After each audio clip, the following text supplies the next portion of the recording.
Miss Martin Muses. Welcome to Miss Martin Muses, where we muse upon what makes me laugh, makes me cry, makes me happy, makes me sad, or just really ticks me off. Well, today we're talking about something that, well, makes me kind of sad, kind of really ticks me off. And we're going to be talking about the Titanic. And on the thumbnail and on the title, as you can see, I have um, 19, April 1912 and June 2023. As we all know, if you've been following the story, the remains of the Titan submersible have been discovered, and right there, kind of, I guess, along that area. It's another cautionary tale. So, when we say that history doesn't repeat itself, but it rhymes, oh my gosh, does it? And of course, may all the souls rest in peace. We now know with almost 1,000% certainty that they were killed instantly, and they died on Sunday, right around the time that they lost contact with them. So if they had to die, that was probably the best way to go under the circumstances. And I'm going to be talking about some other almost disasters that I know of, that with people that have dived down into Titanic, one of which I became relatively recently aware of with Richard Garriott. Richard Garriott, the explorer and creator of Ultima, he actually got stuck underneath the Titanic. And there was another guy, I don't know his name, a reporter, he'd been making the rounds. He got stuck in the propeller of the Titanic, his sub, because they were carried there by a current, because there's currents down there. It just reminded me how unbelievably dangerous it is. One could argue, yes, going down in a little tub 12,000 feet, it goes without saying that is, well, that is something that is not a good idea. I know for sure I would not, but a lot of explorers like to do it, and I've had mixed feelings getting by Titanic. But let's talk a little bit about this. This Titan 2023, um, and then some other aspects of Titanic. Do I have it ready to go? Okay, so Titanic is something that I have always been into. There was a TV mini series back in the day called SOS Titanic. I did not see it on the first showing because I think it was like in the 70s. However, later in the 80s, I think somewhere around like 85, it came on RTE and we watched it as a family. And it's a very fascinating story, true story, of course. It's a true story that if it weren't true and it was made up, people would be, this is absurd. All of these coincidences, the way everything happened. Really, the maiden voyage, they were going around going, God himself can't sink this ship. It's like, it's unsinkable. It's so unsinkable, we're not going to have all the lifeboats on board. But check this out. It was not the regulation that you had to have lifeboats on board, but Titanic could have had more. So this is a Titanic. I should probably know exactly when this photo was taken. I don't know if this was a maiden voyage picture or this is when it was in dock.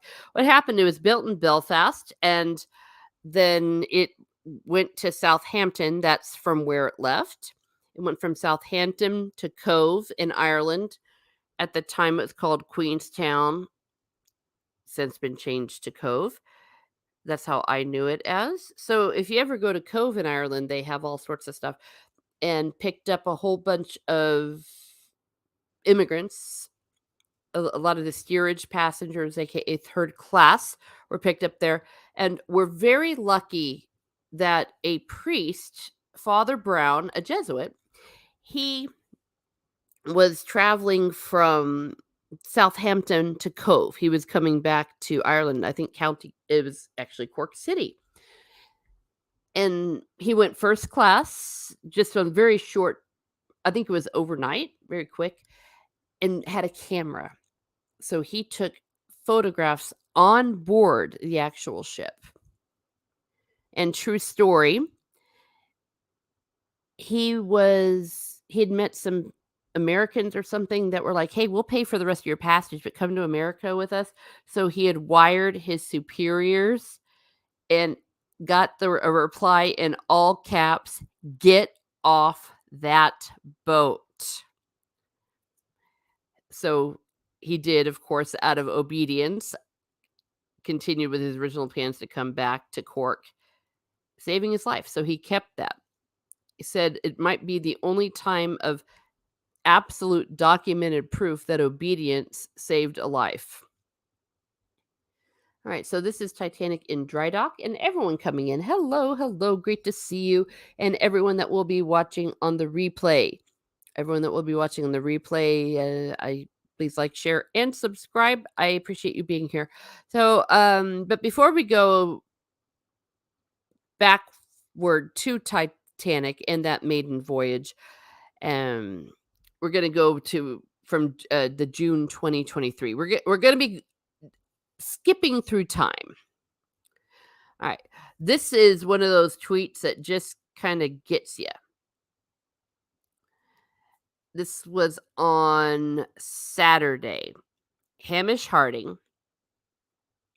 all caps, RMS Titanic expedition.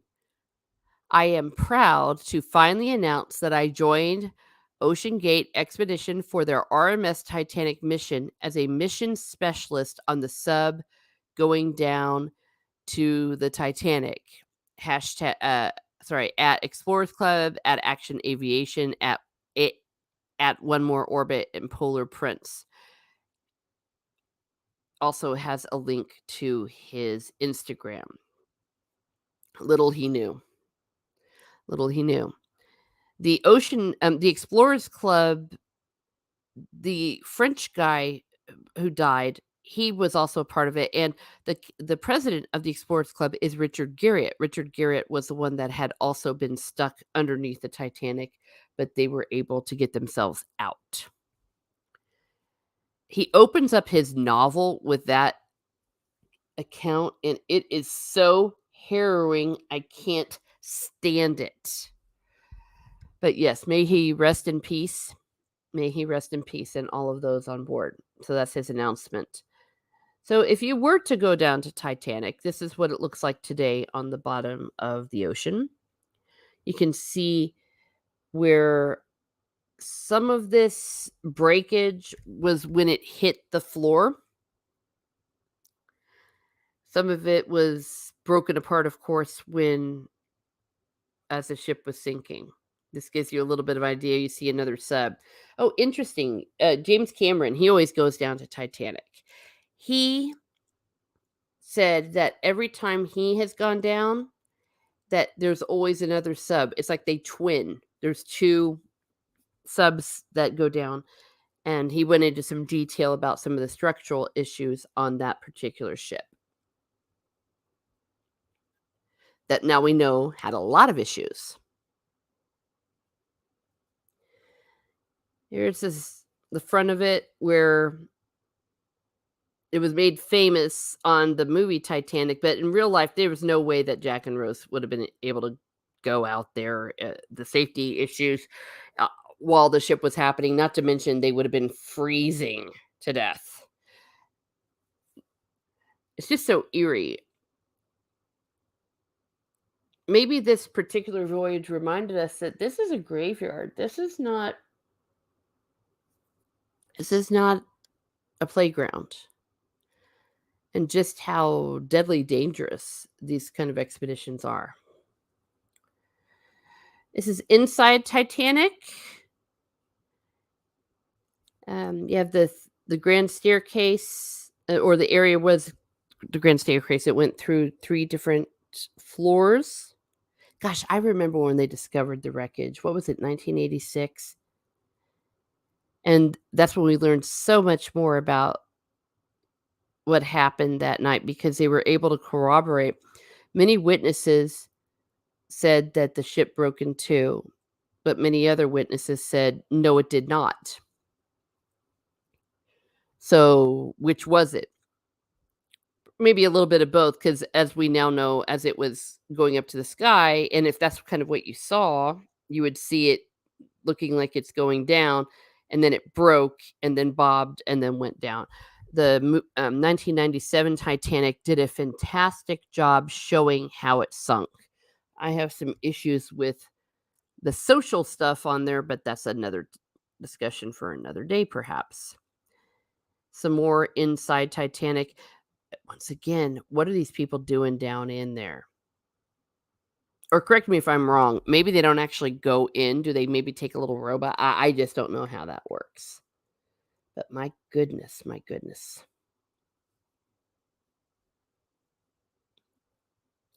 All right, now this is what the grand staircase looked like. And just amazing. They did a really good shot in the movie Titanic when the water was coming through and it broke through the ceiling. They made a replica and it was almost completely to scale. Absolutely unbelievable.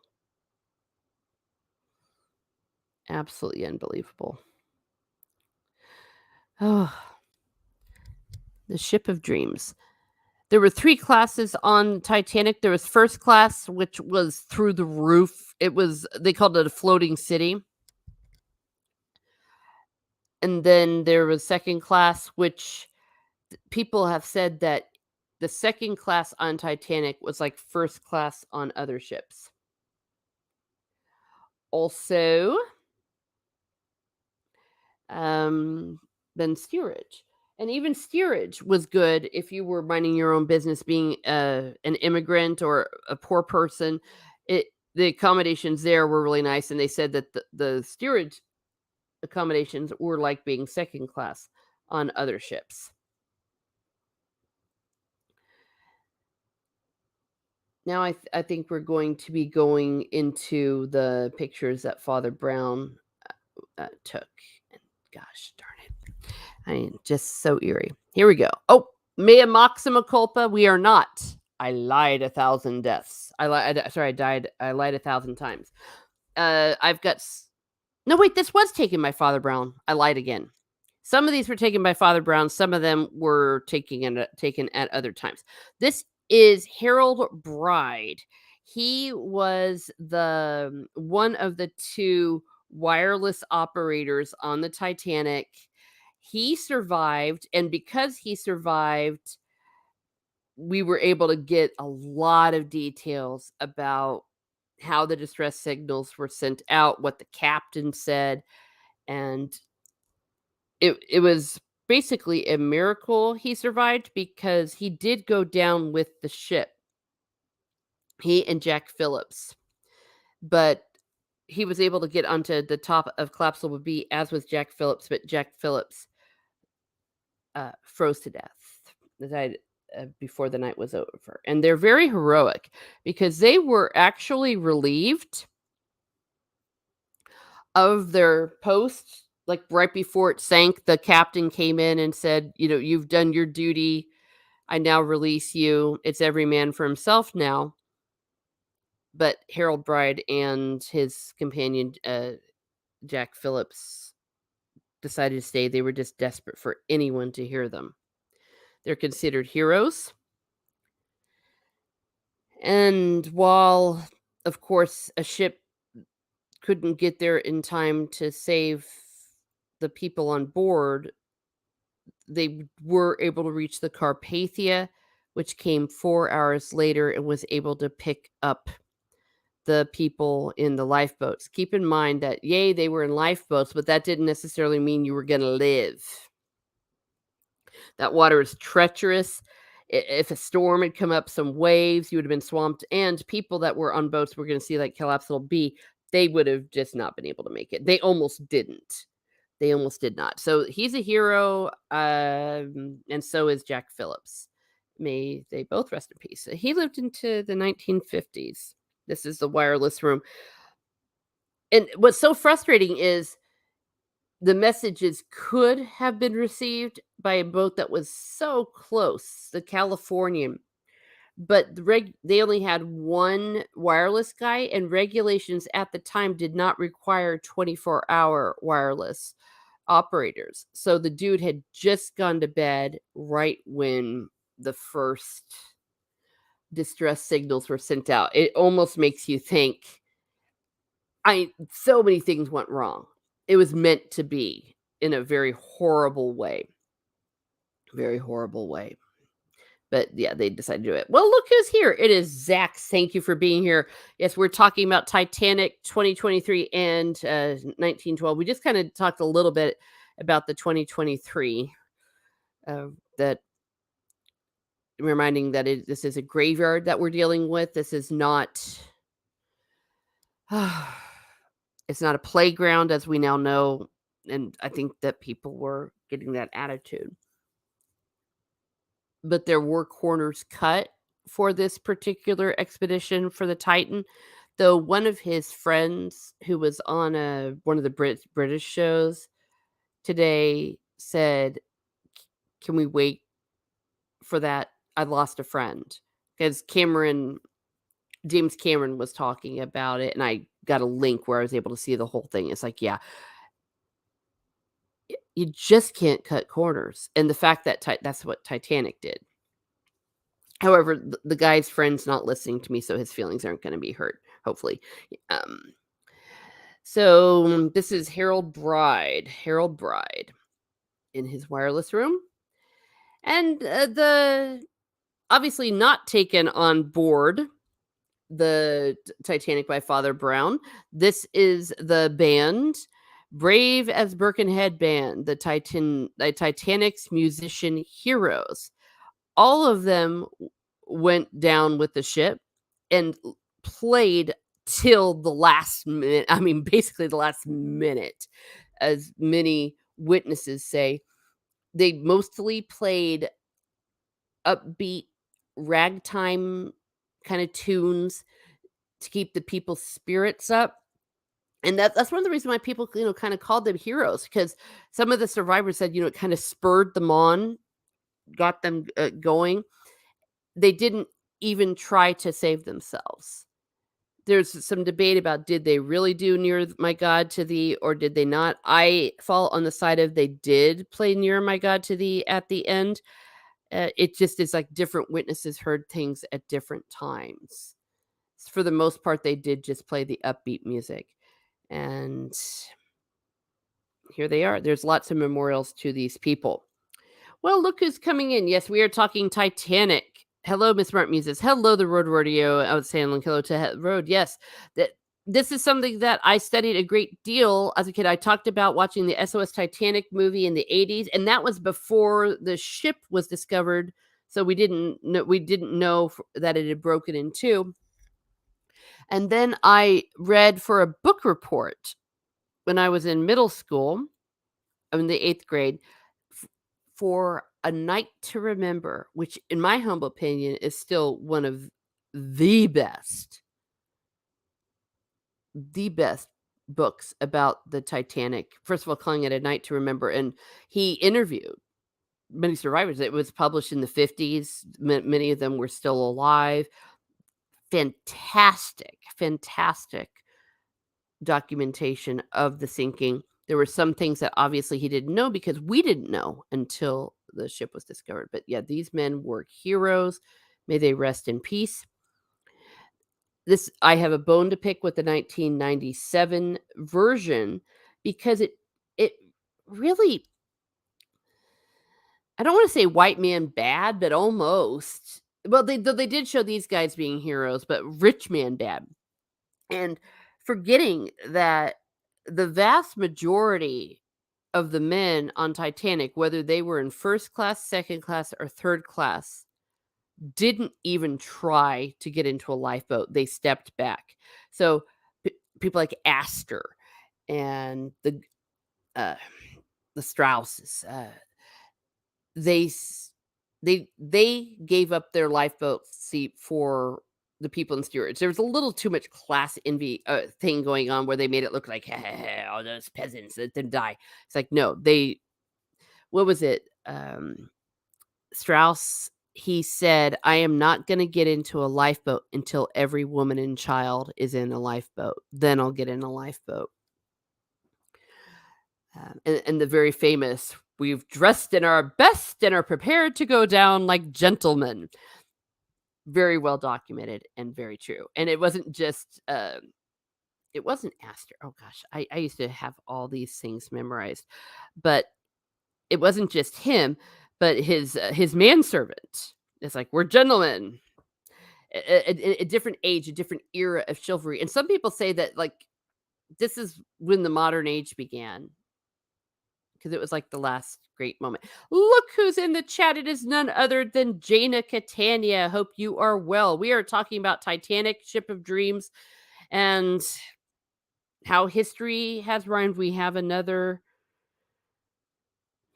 oh, I mean, it's awful. It really is.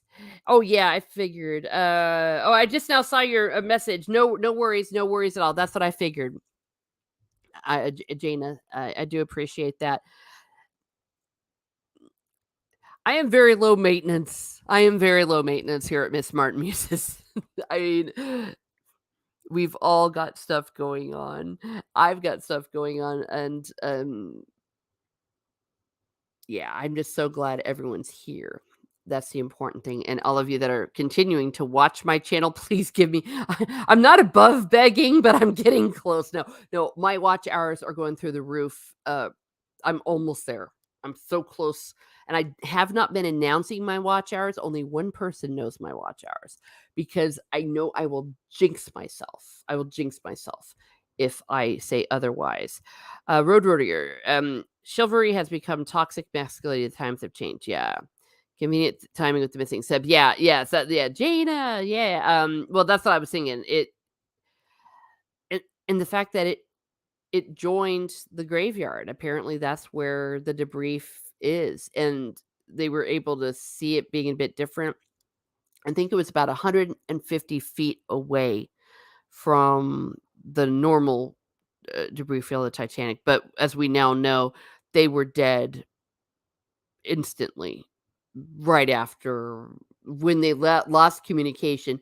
That was when they died. It happened in a millisecond. So if they had to die that day, that was the way to do it, rather than when you had someone like Richard Garriott, and I forget the other guy's name, who nearly died in Titanic from similar, not the same kind, but where they were stuck. Richard Garriott was stuck underneath it, and the other scientist was stuck in the propeller because the current knocked him into it. They really were facing suffocation. These people died instantly. Yeah. I mean, yeah, imagine that. It was chivalry. I the women and children first, and there were a few people that kind of cheated on that in first class. Some of them, it genuinely wasn't their fault because people were not getting into the lifeboats at first because they thought it was gonna, because they weren't telling them the truth. They were telling you it's a drill, or they were, or everyone, like, they didn't believe them and they thought it was like a publicity stunt. And so they're like, "Come on, get in." And then they had to lower it, and so a few men did get in. So a few men, some many men from first class did get in good faith. Now, there were some people that might have, quote unquote, taken seats from women and children, but that was definitely not the majority of them. The most notorious one, of course, is the owner of the White Star Line. That man should not have gotten in. He should not. No. Nope. Besides that, most of the men that survived were the ones that were on that collapsible B and A, or they had to man the lifeboats. I think there had to be 2 people. It's not missing. Yeah, I was gonna say, yeah. Oh, you didn't know, Jaina. Oh my gosh, that's what a way for you to hear the news. Yes, yes, I just said it, yeah. Sorry, I was so busy in my own thoughts, I didn't see that. Yes.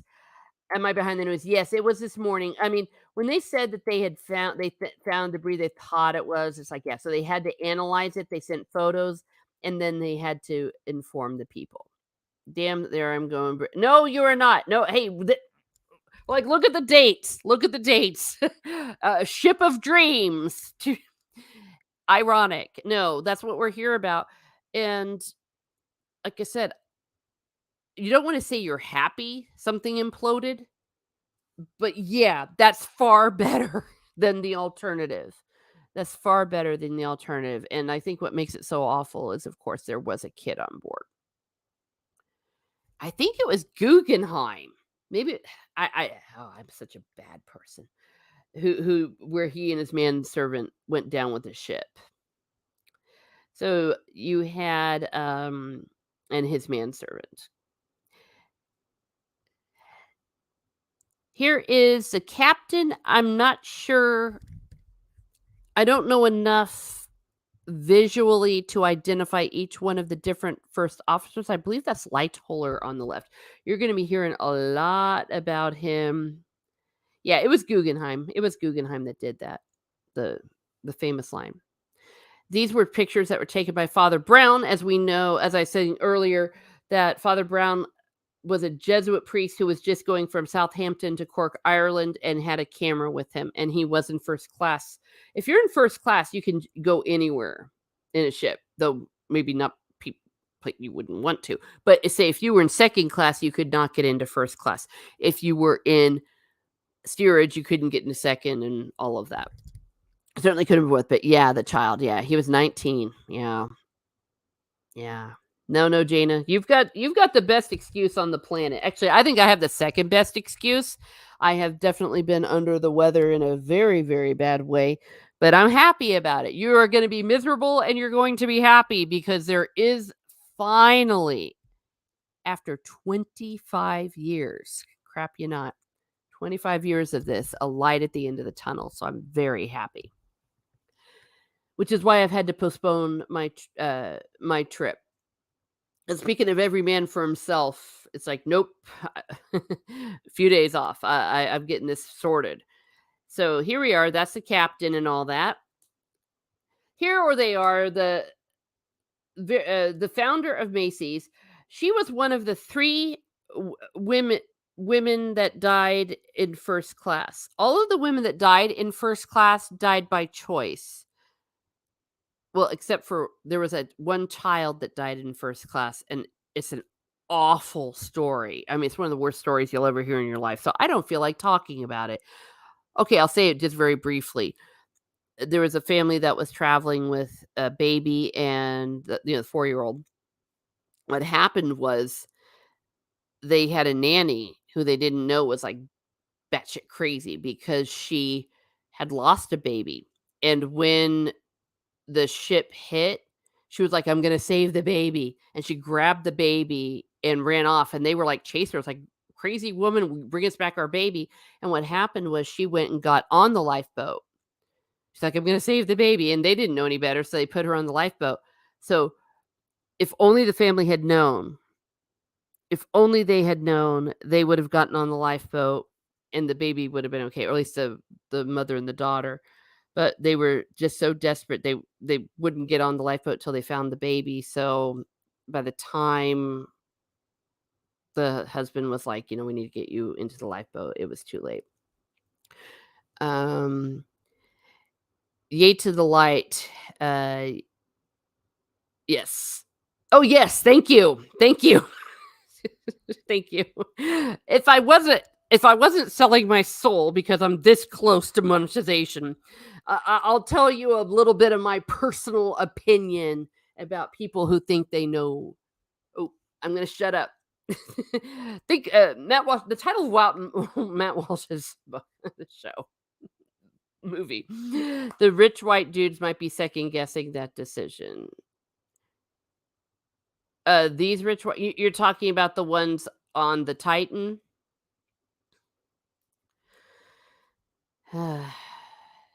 I there's so many things that we know now already that we know that they should not have gone. Oh, it was waiting to happen. Waiting to happen. They're not remembered fondly. These right Richard might be second guessing that decision. Oh wait, are you talking about on Titanic? Okay, help me out. Help me out. I'm maybe I was too busy going on and on about my musings, I didn't catch the context of that. But here's their story. Um, she was going to get into the lifeboat because again, first class it was really easy. First class and second class, it was really easy to get into a lifeboat. Third class, many of them did get into lifeboats, but there was some other stuff that was going on down there with the confusion. But she goes to get in, and then the husband doesn't get in, obviously. And let's say obviously because again, these were very chivalrous men. And that's when she's like, "Oh, what's going on?" And he's like, I'm not gonna go in, you're gonna go. And the first officer that was helping load the officer that was helping loading him said, "You're an I'm sure no one would mind if you took it." And he said, "I'm not getting on any lifeboat until every woman and child is taken off it has a seat on the lifeboat is safe." And then she got out of the boat. And he's like, "What are you doing?" And she's like, "We've been together for 40 years. I'm not leaving you now." These were witnesses saw all this because remember, a lot of these officers, the ones that were helping load the lifeboats, they actually had to man under orders. Because many of them, and these are very strong accounts, they didn't want to get into the lifeboats.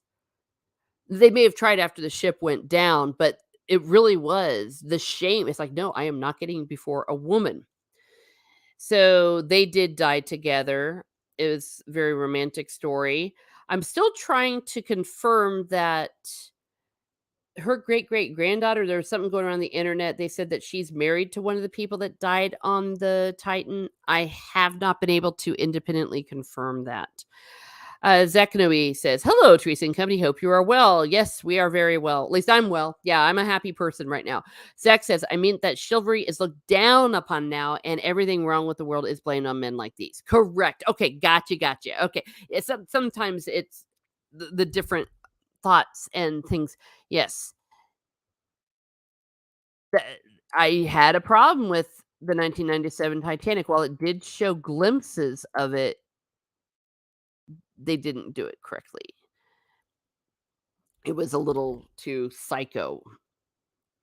And they got in trouble, and he eventually put a disclaimer, I think, at the end of the movie, James Cameron did, about, the officer that they had shooting the immigrant and then shooting himself.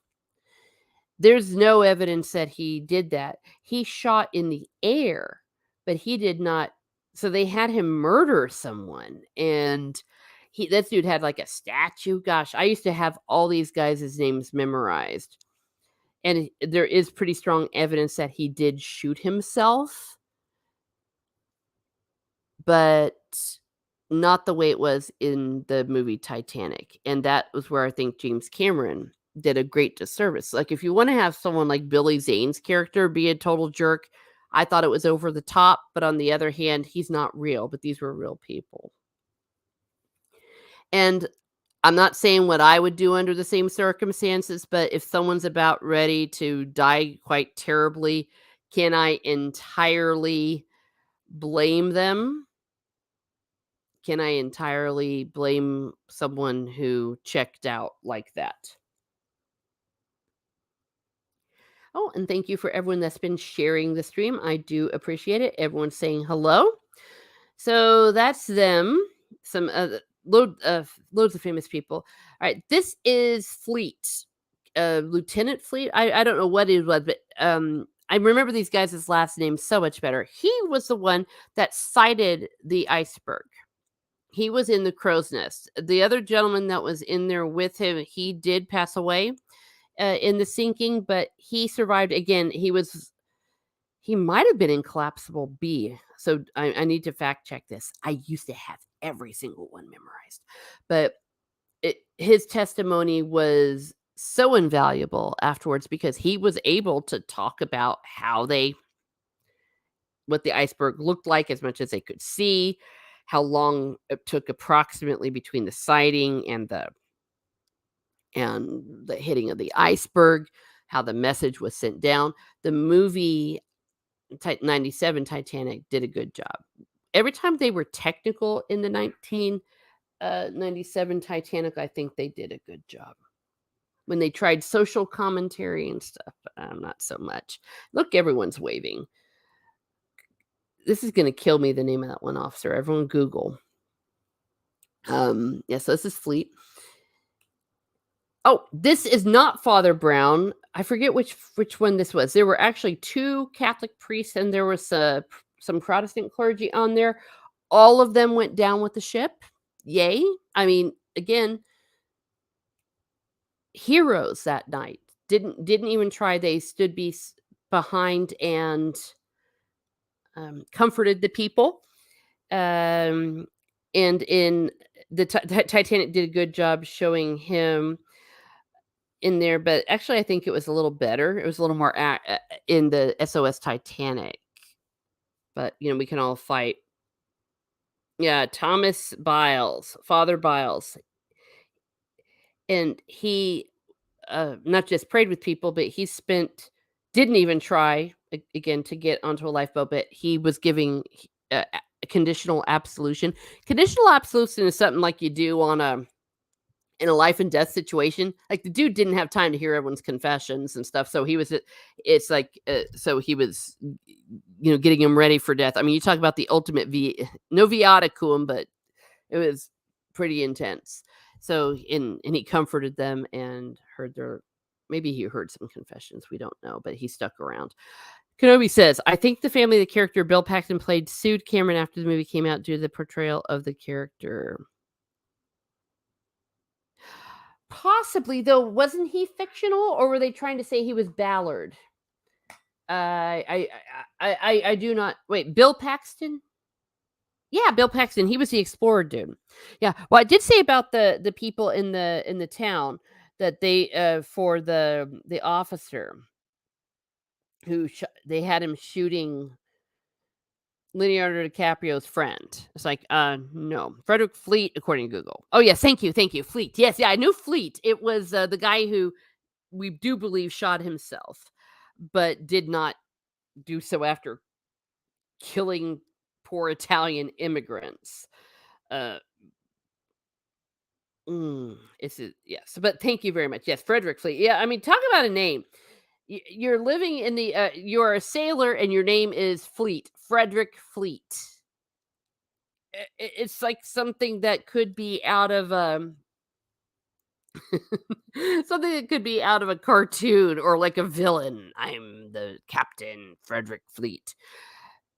Murdoch was the one that Cameron got in trouble.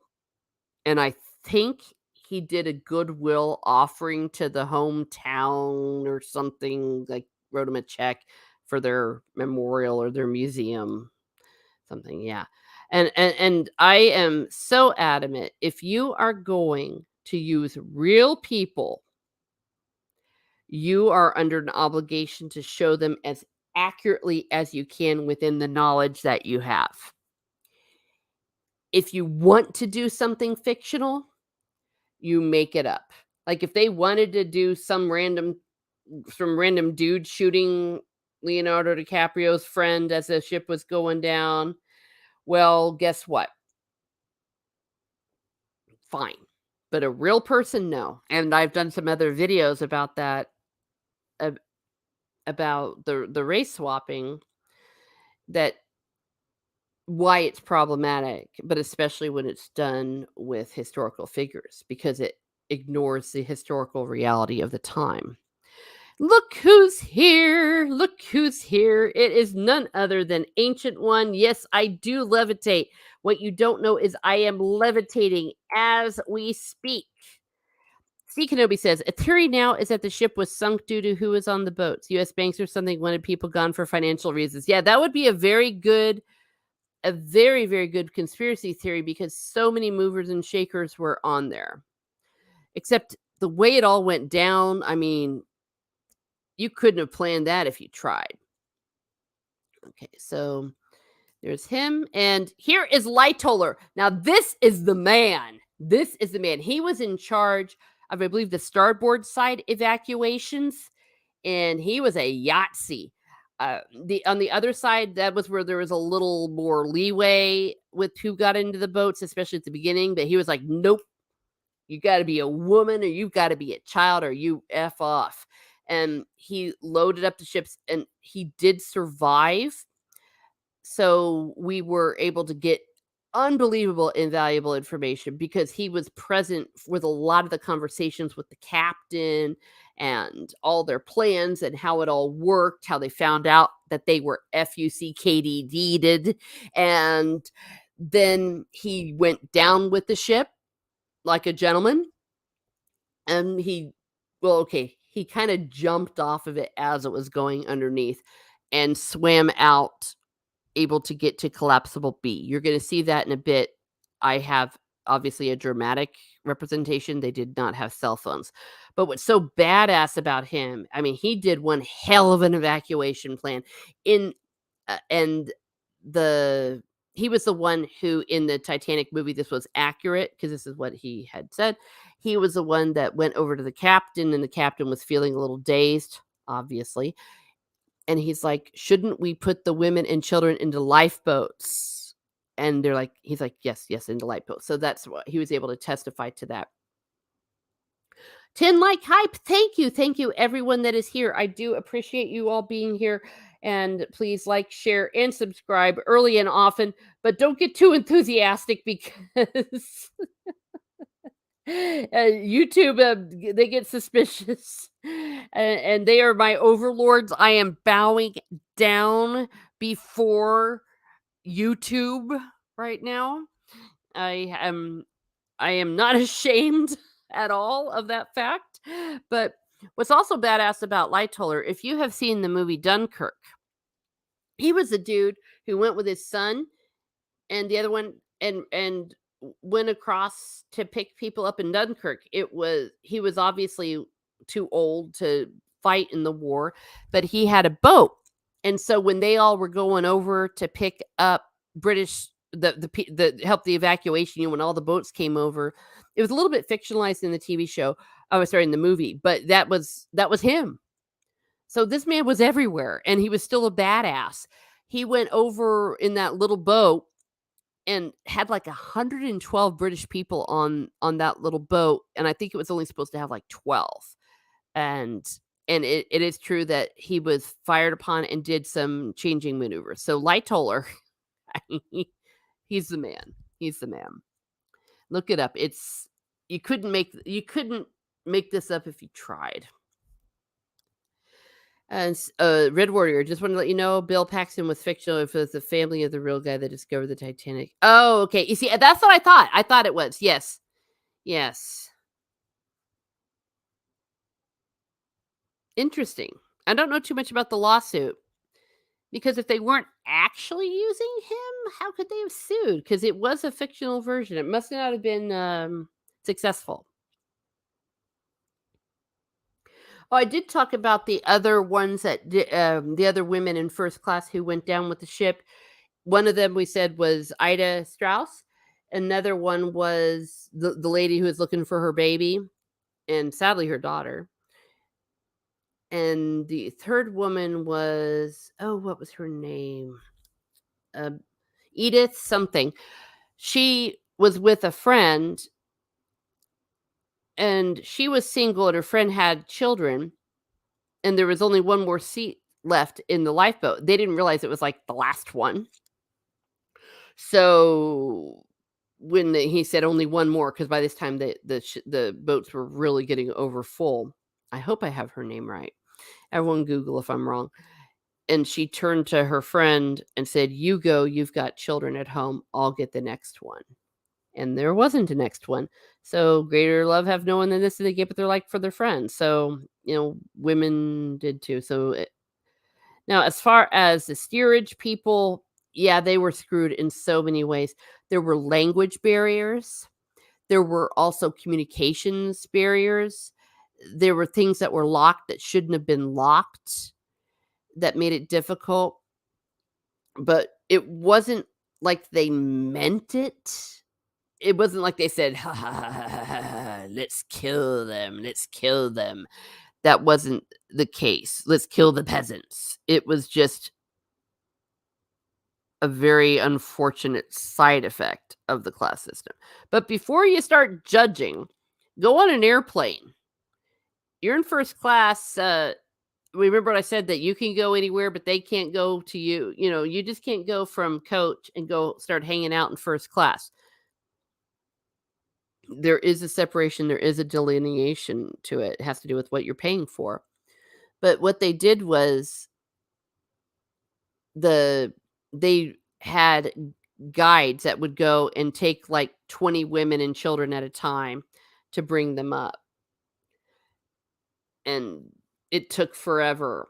And it took a long time for the whole evacuation to even get started, and it wasn't full, and so, they just this it was stacked against them. It was, really unfortunate. But, and then you had the situation again, they didn't understand there was language barriers of women that didn't wanna leave their husbands, just like that, but this was all happening underneath the hull. Oh, not underneath the hull, my gosh, that would be really messed up. Yes, they were out in the ocean. Alright, so that is Lightoller. Back to this is not Father Brown's pictures, I don't think. I think this might be a stock photo, a promotional photo, for lack of better words. I'm not sure of the source, but this is the way the first class dining room looked. Very nice. Gourmet food. The replica that James Cameron did was the best.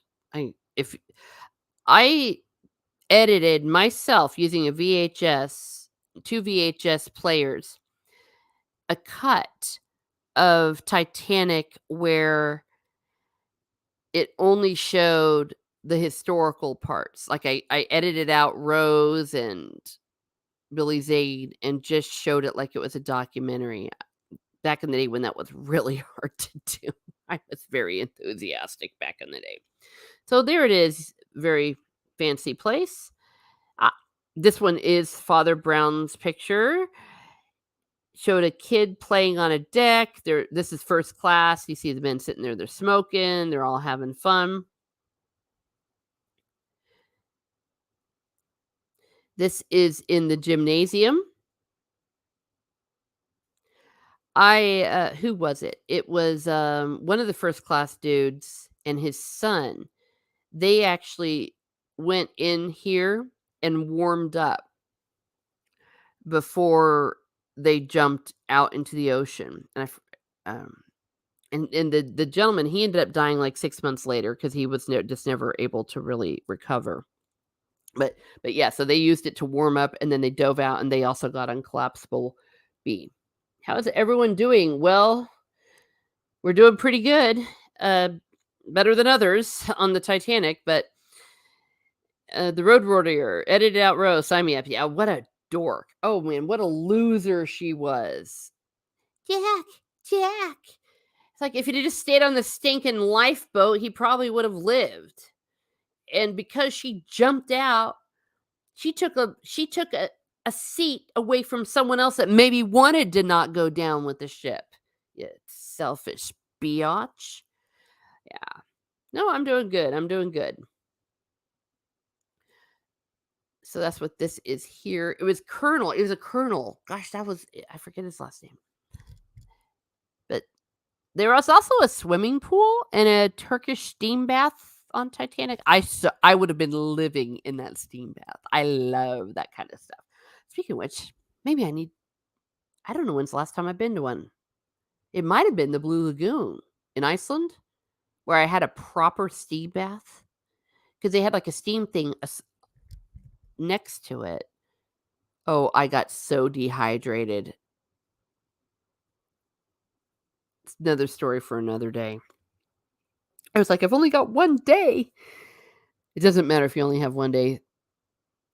Don't steam, sauna, and sit in a hot tub equivalent for 8 hours. It's a bad idea. And they have water, but it doesn't count. But I digress. Here we go. This is also a shot that Father Brown took.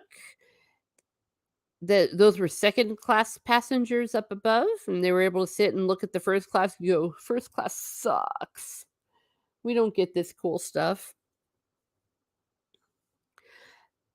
Another shot. This is steerage. As again, I told you, you could go up and down, and you see that they're out there, they're enjoying the fresh air, even though they're cold. And this is even before they got out, like out on the open sea, because this was going from Southampton to Cork, or to Cove rather, to Ireland. So, but it was cold. And if you've ever been on a ferry in that water, it is so cold. It's so cold in Ireland. And 2 lifeboats here. Oh, little they knew, little they knew. You had entire families from steerage that passed away. And it back when they had like 1,500 children. You see someone sleeping out there. And if you were like a peasant one kind of type person, this was luxury for you. I mean, it was good stuff. All right, here is one of the promenades. I'm one of the officers. I believe this is Cove or South. I don't know what they have, the little tugboaty thingy and the deck chairs. If you ever hear the expression, it says, it's like rearranging deck chairs on the Titanic. Well, those are the deck chairs that you're uselessly rearranging right now. How dare you? And you should be ashamed of yourself. Do not rearrange deck chairs on the Titanic. This was a bit of a drill situation that, first of all, look at these. It's like out of a Oliver Twist or something, and that is often the people that would be working, obviously non-officers on these ships or lower enlisted men. I don't know how that works. And here are their life vests. Have you ever seen a more worthless life vest in your life? I don't know, but I just don't feel very secure wearing that. Apparently, though, they did work. Their issue was it was so daggone cold. All right, now we're gonna go to the rescue portion of it. Obviously, there weren't any real photographs that survived after those photos that Father Brown took, because he got off at Cove, little knowing what he had. The last pictures from the Titanic, and these were taken by a passenger on the Carpathia that came to rescue Titanic. And you can see that they're rowing. There's the officer. I believe he has 2 male officers. And here they are. This might have been No, it's not collapsible A. Sorry. But this is what I mean when I say that it was important that the Carpathia get there, that someone get there, because you can see this water is not nice. And if these are very, very small boats that they were in. Of course, what killed the majority of the people that went down in Titanic was the water. Because a lot of them, they didn't go down like with the ship. They jumped out and tried to swim, and hypothermia got them, or they drowned. Oh my gosh, I remembered the right way to say it. But some had heart attacks. Like one of the survivors that had jumped into the water and got to collapsible B said it was like being hit with 1,000 knives when he jumped into that water. That's how cold it was. And I think you had less than 10 minutes to live if you were in that water. Just not going to happen. True story. In Titanic, the 1997 version, and in Night to Remember, the drunk baker was the drunk baker, and he did live. He was made of something. I don't know what. He was able to get to collapsible B. and was still drunk apparently. Because he's like, well, if I'm gonna die, and he got into the booze, and maybe that's what made him live. Because sometimes people say that he was very, very not careless. That's not the right word, but where they show it in the movie Titanic, where they're like climbing up on top of there when the ship goes down, that was the Baker guy. There wasn't Jack and Rose there. And he did, yeah, he just like stepped off and paddled around till he found the boat. Okay, here's some survivors on the Carpathia. So you can see quite traumatized. The people on Carpathia, the passengers, they helped the people, they gave them clothing and food and served them, and many of them were obviously very traumatized. If you survived, these women, even in first class, you were a widow by this point. If you had sons that were over a certain age, even teenage boys were considered men. Like Lightoller, he got to the point where there was like a 13-year-old, and he was like, no, no, no, no, no, no, no. And then they're like, come on, he's 13. He said, fine. And then he goes, no more boys. It was different time. Here is, I think this is Frederick Fleet. No, it's Harold Bride. I already talked about Harold Bride. You're going to see I have a still for a dramatic part for Harold Bride. He survived by swimming out to the collapsible B, and you can see that his feet were so frostbitten and all sorts of stuff that they were all wrapped up, and he had to be carried around and off the Carpathia. That's not the end. Now we're going to some dramatic pictures because that's the only way we can see it. This is from A Night to Remember. They colored it in. Fine. It's still best in black and white. Just showing the rush for the lifeboats toward the end. At first, it was very leisurely, but when the people realized what was going on, and they had to hold them back because they also didn't want them to be swamped. Yeah, you can see all the officers, they're forming a ring, and they like link their arms together. When people get hysterical, things happen.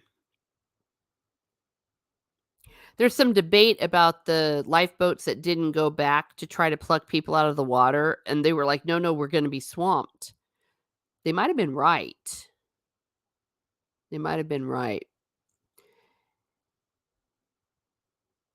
I call him Horatio Hornblower because that's who played him in the Titanic 97 movie. What he had done was he had gotten a bunch of boats together and emptied them, his boat, and then took the boat back so that, the other people wouldn't maybe accidentally drown. Yeah. All right. We have salty Texas Sea, rather salty traveling sea. There's an interesting theory that J.P. Morgan sank the Titanic to pave the way for the establishment of the Federal Reserve Bank. Yes, that came up earlier.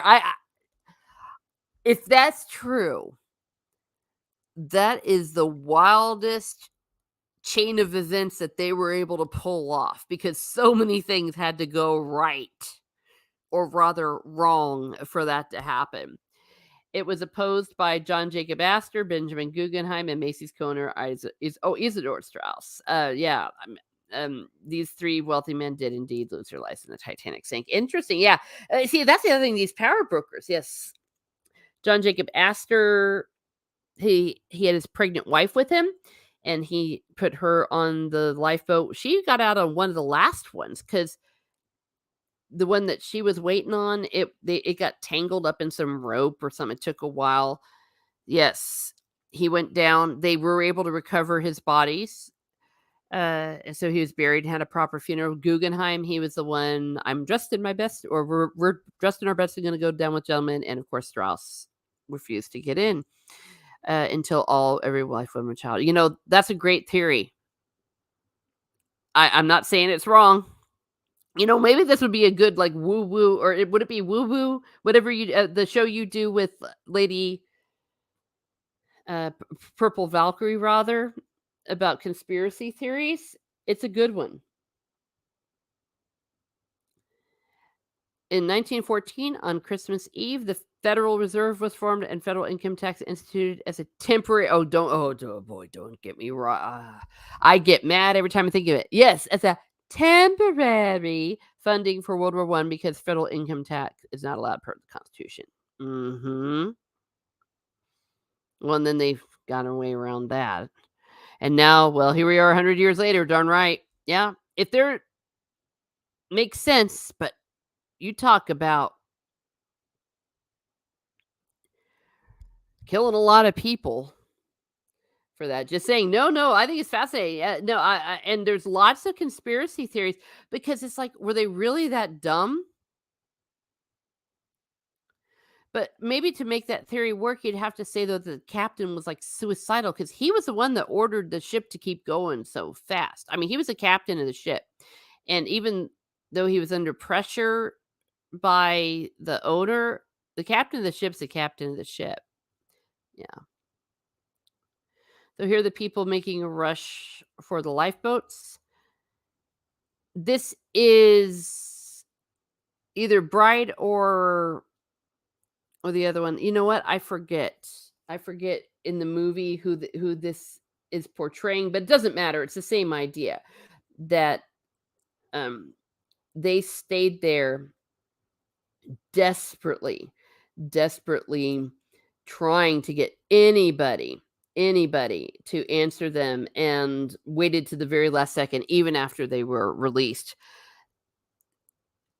When the first call that went out was called a COD, bec and they had been doing, like, all these messages all night, like, the equivalent of texting, like, "Oh, I love you, darling. We're gonna be there soon," all these frivolous things, and then they start to do this when they got the COD, and someone interrupted, and it's like, "Oh, are we doing, like, another message or something?" And he goes, "It's a COD, old man, and, we're sinking." And then they also moved to the SOS,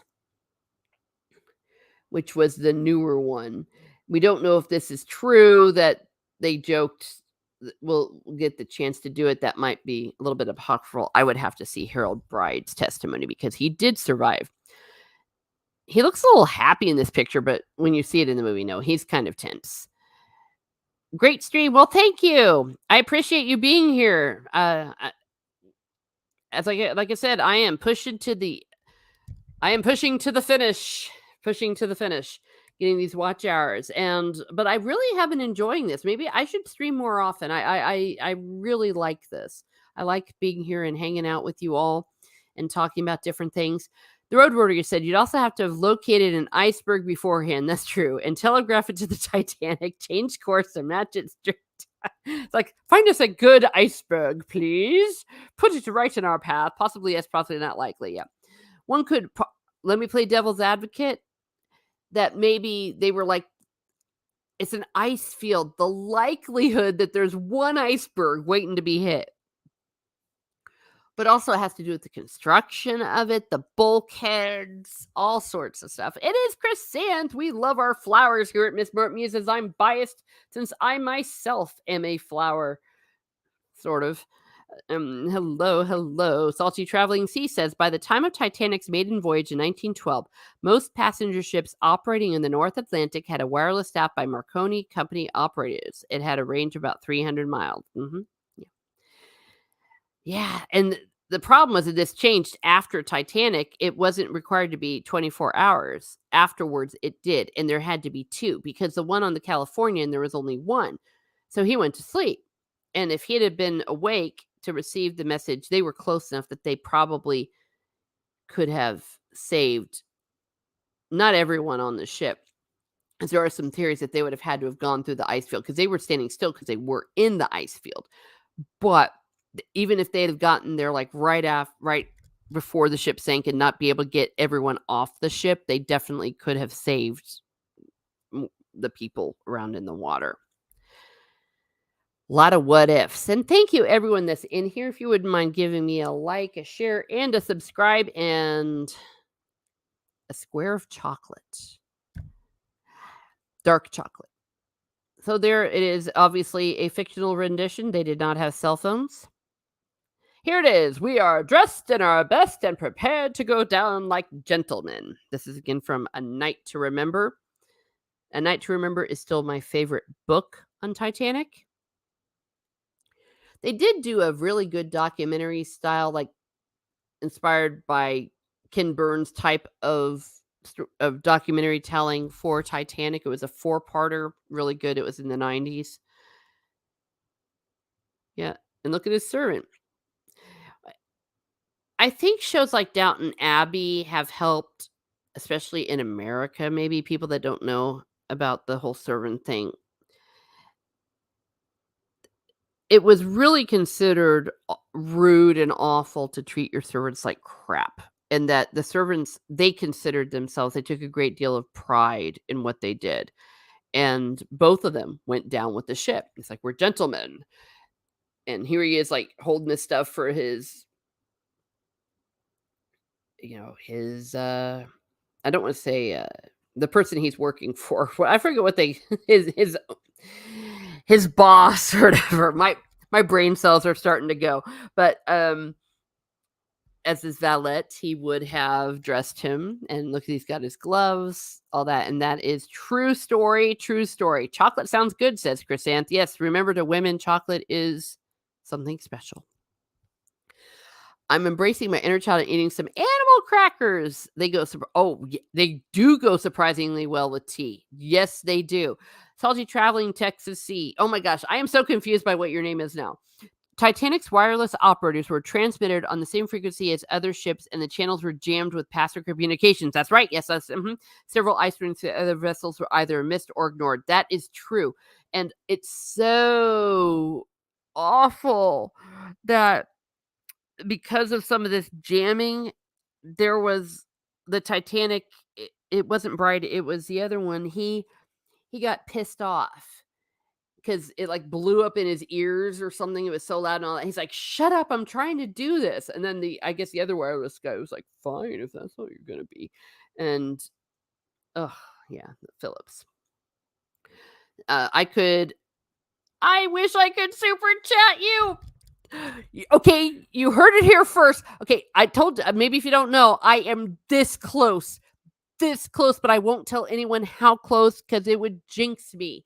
But yes, I've got everything, all the ducks in a row. Just need a itsy bitsy little more watch hours. So yes, please, I would love to, and we need to get together and do some stuff. I promise you, when I do read the Wheel of Time, it is going to happen. Here's my story about the Wheel of Time. Actually, it's really petty. I'm not going to tell the whole story because it makes me sound like a horrible person. I read the first book back in 2001, then I broke up with the dude, and then I was like, I'm not, it had an association. Okay. It wasn't that I was doing that to spite him.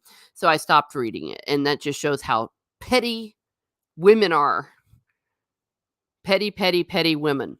If I'd have just kept reading it, I would be able to do it. But I'm gonna finish once I finish the Feist series. I'm now like 1,500,000 books in. I think I'm on the 25th book. I will read the Wheel of Time because I really want to. I've been told everything. But thank you very much, and thank you, 1 hour mark, Ancient One. You're awesome.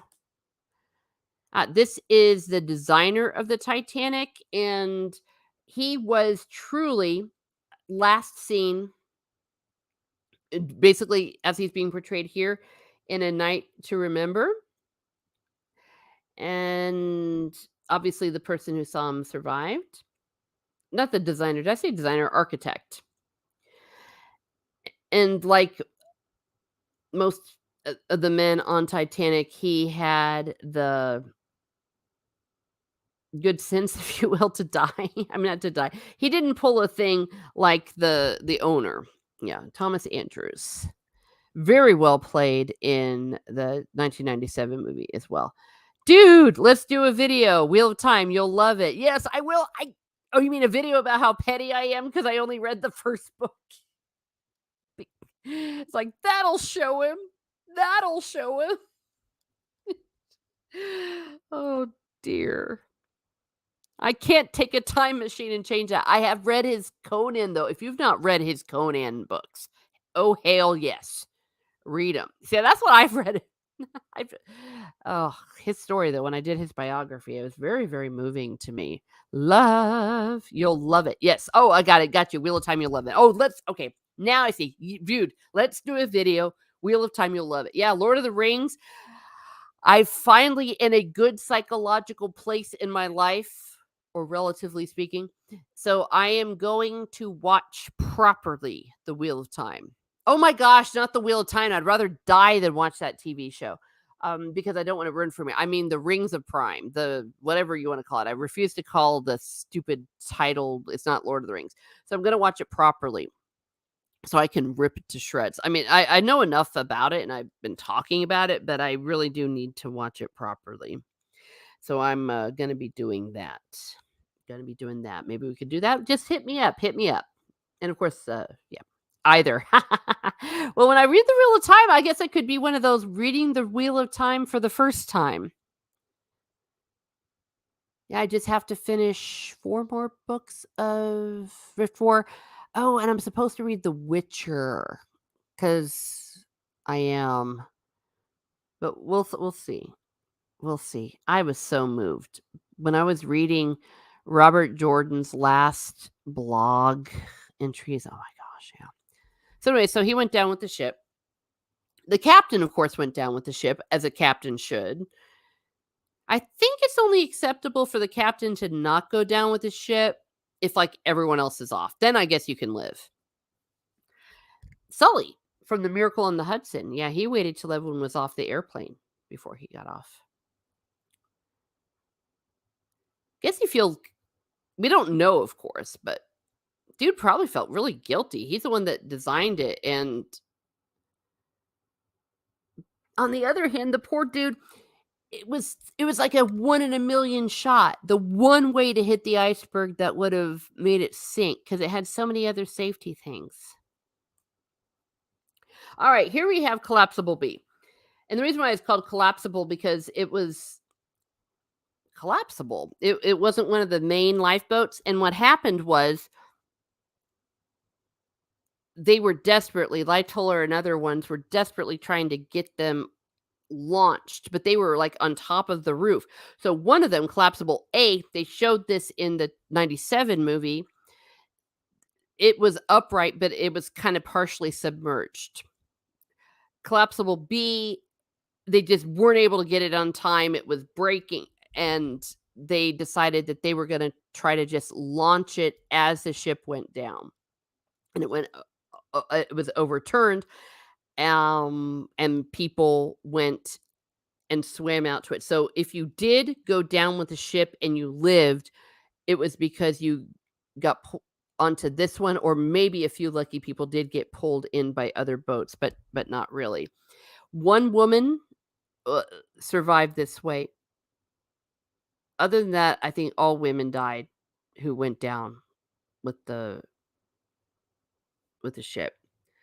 I mean, it sucked to be a woman back then. I love the petticoats. I love the things. I like to twirl around and be pretty. We were talking about that with Lady Gravemaster when we were talking with Lady Gravemaster about Beauty and the Beast and how we all want to have Belle's dress. But if you are sinking in the North Atlantic, you don't want to have a heavy dress like that. But this is where Lightoller swam out to.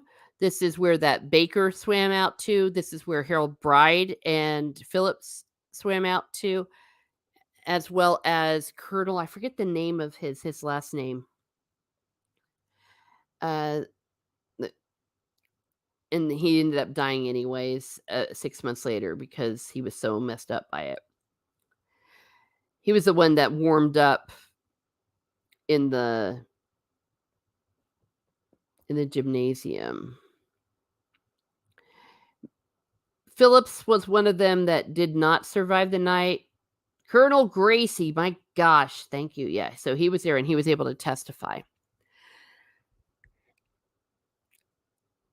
Lightoller being Lightoller took control of the overturned ship because they could very easily have swamped each other because people were panicking.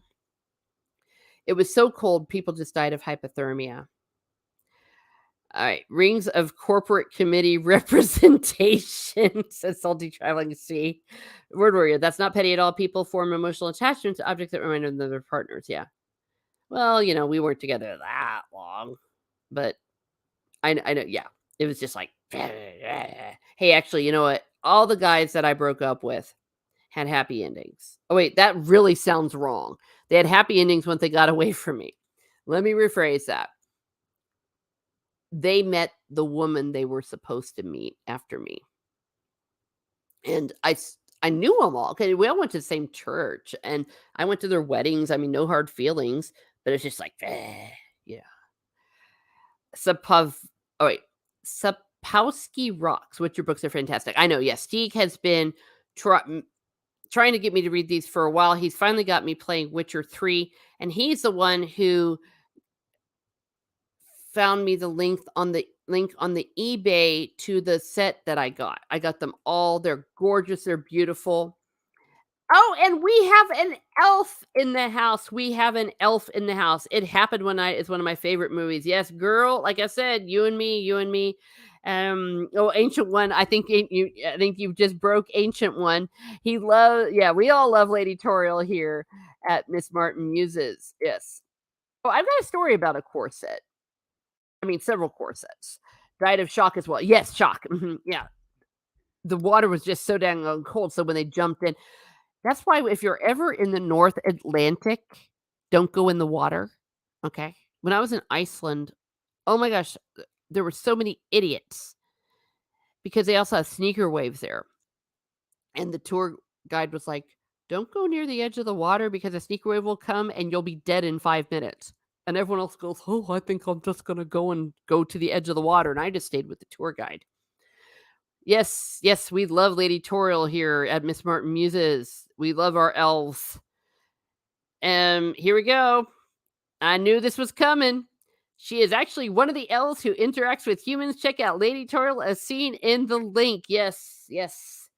And of course, Lady Toriel, you've been reading The Witcher, or someone has been reading it to you. I will not name drop unless you want me to. Let's see. Gosh, Happened One Night. Who is it? Mark Gable. Lady Toriel, you must get your Wi-Fi fixed. Oh yeah, yeah. Because we got to do our. We hate Harry. we. We did one. I almost privated it because I just felt bad. I was like, I know it's just not like me to be so snarky, but he brings it out in me. I called it the good, the bad, and the batshit crazy. And then I was going to do the good, the bad, and the evicted, but we weren't able to do that. I don't know what it'll be by the time we were able to have our reunion, Lady Toriel. That day when Miss Martin Muses does the ladies' tea party. I knew it was coming with Lady Toriel, a few others. It'll be a blast. Yes, we will have a ladies' tea party. Okay, story about corsets. The corset is only as bad as how you use it. In many cases, yes, they would pull them really tight and it was a vanity thing and all that. But if you are properly wearing a corset and it's properly fitted and properly measured, it actually is more comfortable than the other alternatives that we have to use, in my humble opinion. Yes, I have done Civil War reenacting and I am a corset endorser.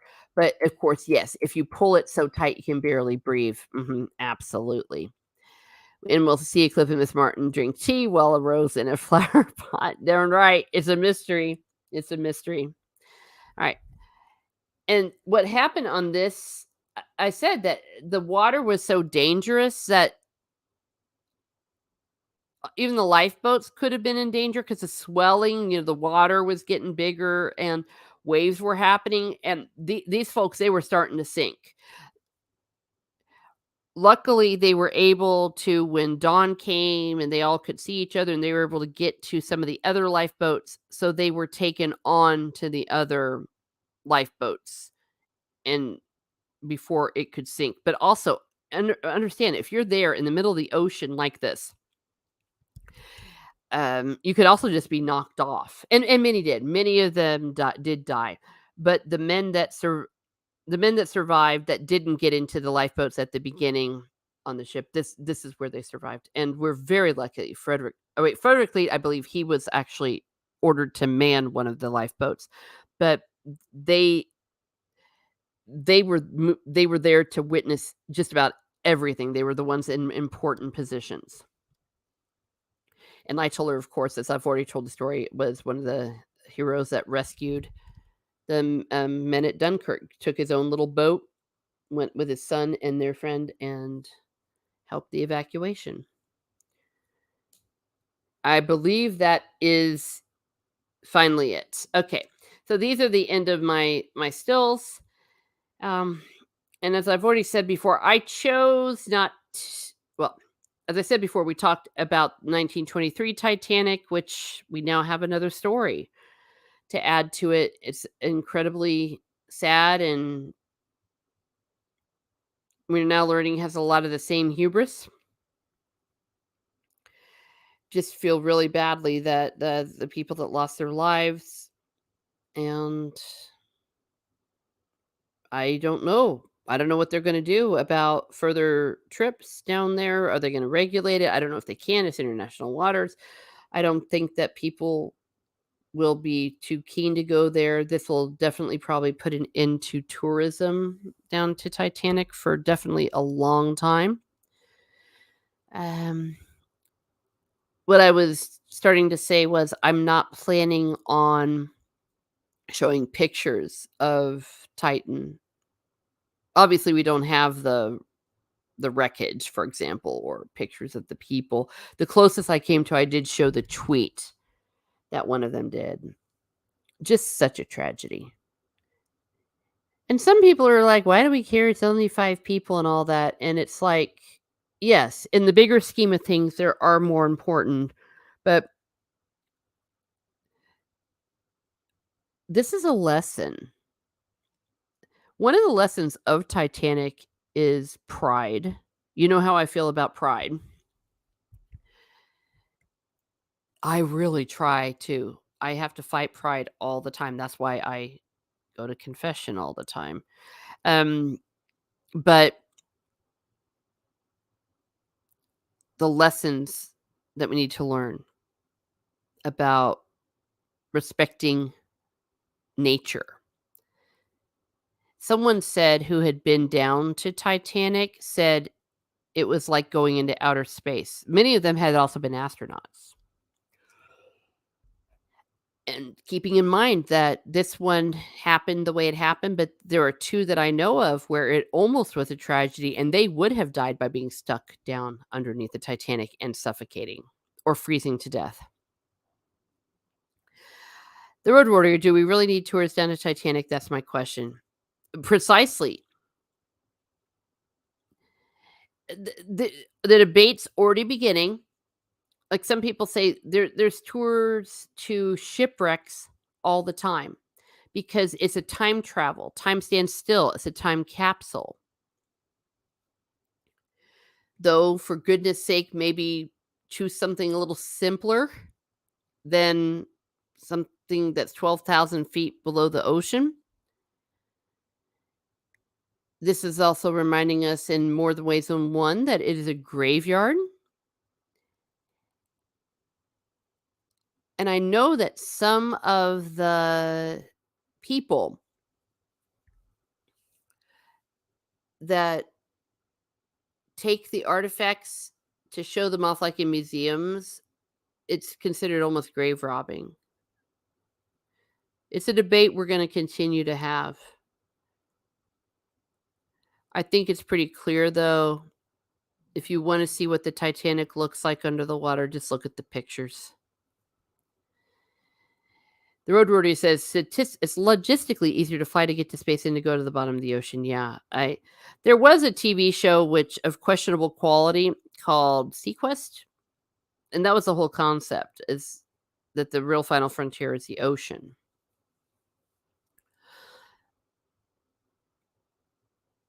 How do I say this?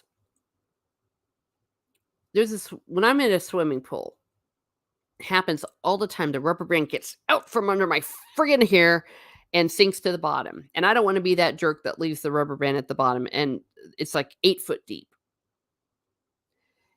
And I swim down to go pick it up. My ears start to pop. It hurts. The pressure bothers me. And that's 8 feet. 8 feet. And when you're kids, those diving toys or pennies. When I was little, they would throw pennies. My Grammy would throw pennies down, and I'd go pick them up. Yeah, it's a debate. I think it's pretty clear, though. Don't be going down there. And those that are going down there in those science ships and stuff, why? It's a graveyard. I remember the very famous, was it Eva? What was her last name? That sweet little British lady. She was about 6 years old when she went down. She was on Titanic, rather, and she died, I think, about 10 years ago. I forget her name. But when they discovered Titanic and there were thoughts of bringing things up and all that, she was like, leave it. Leave it. Leave it at the bottom of the ocean. Don't touch it. She's like, that's where my father is buried. It's my father's tomb. It's her father went down the ship. And we need to remember that and maybe start to show respect. But again, respect nature, respect the dead. There have been some unkind memes out and about, but I guess that's just the way the world works nowadays. I would say that if anything upsets you, just don't look at it. And I would hope that any family members just don't watch. There was a guy who was friends with the French dude on the ship. And Richard Garriott, he's the president of like their little club of, I forget what they're called, Explorers Club. And he was really he said these memes are awful. These are real people. There was a kid on there. Okay, he was 19, but that's a kid. Oh. And the fact, I mean, you want to talk about history rhyming. It was named Titan. I'm not a superstitious person, but no way in hell. If I'd have been all ready to go and they're like, it's called Titan, I'm like, F that. Yeah. Oh. I actually was happy, though, that they found it. Because we were looking at them never finding it. And that's just horrible for the family. If they're gotta die, at least you have closure. And, of course, their manner of death, while it's pretty horrific when you think about it, they didn't know what hit them, as opposed to not carbon monoxide, running out of oxygen, running or freezing to death. I don't know. It is what it is. Well, I am going to be going ahead and quitting because dang, this got dark. But hey, well, I mean, the thing, I'm the jerk that called it what? Ship of Dreams 1912 and 1923. Claimed the Titanic is a graveyard for 5 more. I mean, wow. All right. Now, usually I don't always necessarily have a raid, but Ancient One, Our Lady Gravemaster is live right now. And she needs a little boost. She needs a little boost. So everyone, please go over to Lady Gravemaster's channel and do a rose raid. A rose raid. Just spam her with some roses and tell her I sent y'all over. Everyone loves Lady Gravemaster because she is amazing. She is my sister from another mister. Why do I don't even know my own name. Okay, do you have it there? Oh, one moment. Okay, you're going to get it for me? All right. Thank you, Ancient One. Ancient One is the mod with the most. Where would we be without you? Thank you very much. And there we are. Gosh darn it. I love it. Yep, better get the raid gear going because Miss Martin Muses will be raiding soon. Here's the raiding hashtag. Everyone, Rose Raid. Thank you. I knew you would do it. I knew you would do it, Ancient One.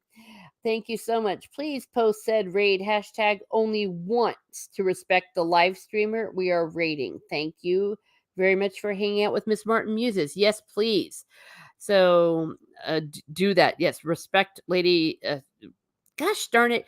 If you want to know etiquette, listen to Ancient One. He knows what he's talking about. And you're so supportive of everyone, Ancient One. Thank you so much. Road Roadier says, "Oh, whoops, I missed you. There we are. Thanks, Miss Martin. Love your streams. Well, thank you. I'm going to try to keep these up. I need to start being a better girl though, because I'm starting. I'm not looking after my voice the way I should be. So if I keep doing these, I like this. I like this. I want to keep it up. I'm these daily live streams. I enjoy them, and as long as you're enjoying them, that just makes me a happy camper. Have a great night. Everyone says Chrysanth. Yes, thank you. Thank you for giving us the link. Remember, it's Rose Raid with a rose, but only do it once. Because, like we said, we need to respect our Lady Grave Master. So, and also if you would kindly watch my videos. You don't even have to listen. You can turn down the volume, all right? But help me with the watch hours. I would definitely appreciate it. Also, this coming Saturday, we're going to be in the penultimate episode of our book stream for Magician Master. And we will be bringing our book stream to an end, but that does not mean that we will not at another time do a single episode or a single book stream, but not regularly. We've been doing it for 2 years on Saturday mornings, and we're ready to move on. So have a great day, everyone. Oh, wait, did I thank everyone? I think I did. Well, Ancient One, Chrysanth, we had Road Roadier, we had Steak pop by, we had Lady T, Salty Travel. I said Salty Traveling. Thank you so much. Yeah, I just love all the chat's knowledge. Y'all know your stuff so much, and you're Steve always says you all are like always the guest. Like if it's just me, you all are the second guest. 3, you're the fourth guest. Y'all are amazing. Oh, look, Zax is here. Hello, Zax. Let's see. Anyone else? Jana Catania, thank you very much. Thank you. And anyone that is listening on the replay, please enjoy and like, share, and subscribe. And have a great day, everyone. Have a great day. And be certain. Wow. I don't know if I can do a be certain and not sound really, really grim. Okay. This will be my be certain. Be certain to respect nature.